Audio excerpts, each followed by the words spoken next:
thought I'd do a special video since we're here at the JSA office, the Joint Security Office of the DMZ.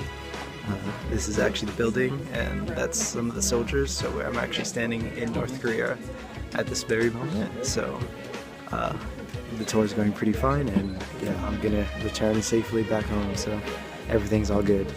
I'm sorry, Mom. So at Dora, it's Observatory right now, and now we can kind of see a little bit into North Korea landscape and the fake city. I think it's called Pyongyang. I'm trying to zoom in, but it's not too great. Yeah, it's pretty nuts, man. Just the whole experience is super surreal. Just the whole tension between everything. It's quite intense. Pretty glad I got to witness this.